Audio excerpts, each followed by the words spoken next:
大家好，我係 Lala。咁4年前一家從廣州嚟到青海貴德呢邊定居啦。咁前2日咧，央視咧就報道就話青海格爾木嘅呢個九記咧係俾呢個焦雅硫酸鈉炮過嘅，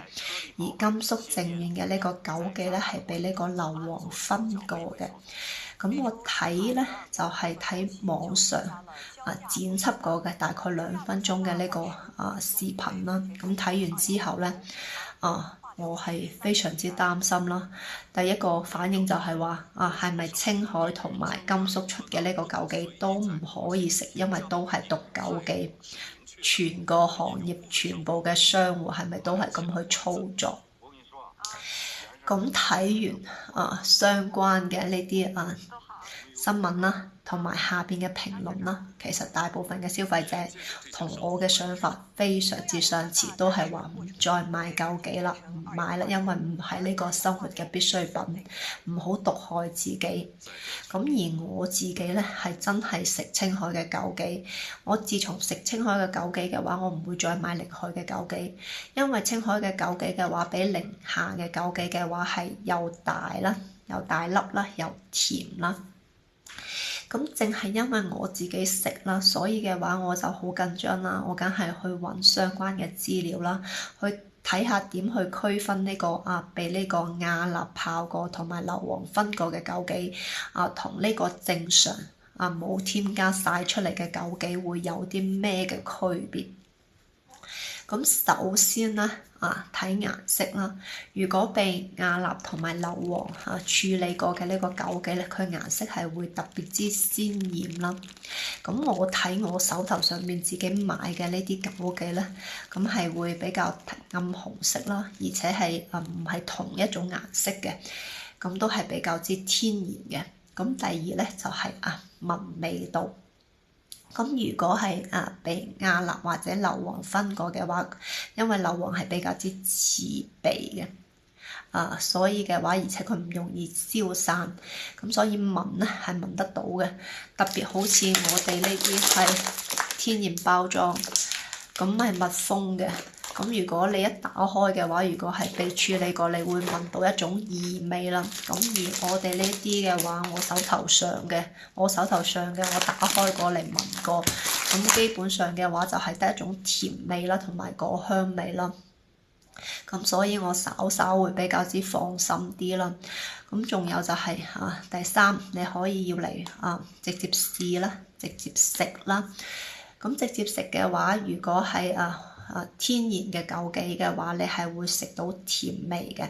咁而嗰啲被硫磺或者亞鈉炮過嘅嗰啲枸杞嘅話咧，你係會食到酸酸地啦、澀澀地嘅味啦。咁仲有嘅話，第四就係你可以要嚟泡水啦。泡水嘅話咧，如果係被亞鈉同埋硫磺處理過嘅嗰種枸杞咧，佢係泡唔出顏色嘅，因為佢嘅表面上邊已經係有一層呢啲化學物質嘅保護膜，所以佢係泡唔出色嘅。而呢種天然嘅冇處理過嘅枸杞嘅話，因為佢本身含有豐富嘅呢個桔子黃素啦、葉黃素啦同埋類胡蘿蔔素啦。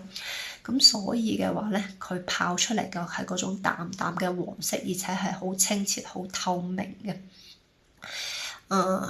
咁所以咧我自己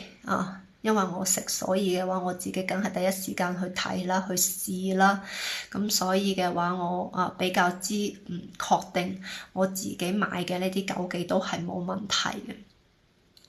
咁我咧就其實覺得非常之可惜啦。點解？就係因為一兩個呢啲不法嘅商人就將整個青海枸杞咁好嘅呢個產品被抹黑。咁我非常之希望青海嘅相關嘅職能部門可以盡快企出嚟啦，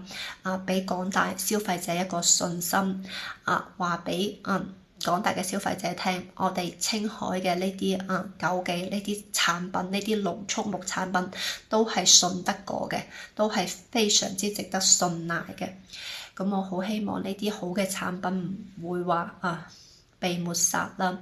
咁我自己喺農村而家係生活啦，咁我亦非常之清楚農民啦同埋果農嘅呢種艱辛啦，佢哋一年先至收一次。咁如果因為一條報道而將嗰啲遵紀守法嘅又冇添加嘅呢啲果農嘅呢種一年嘅收穫，呢種收成帶俾佢哋非常大嘅衝擊嘅話，咁我覺得嘅話就真係好可惜或者係真係比較之慘。咁所以嘅話，希望廣大消費者嘅話可以自己比較之客觀去睇呢件事啦，而相關嘅職能部門嘅話可以盡快咁企出嚟俾大家一個信心啦。咁今期嘅話咧就講到呢度，多謝大家。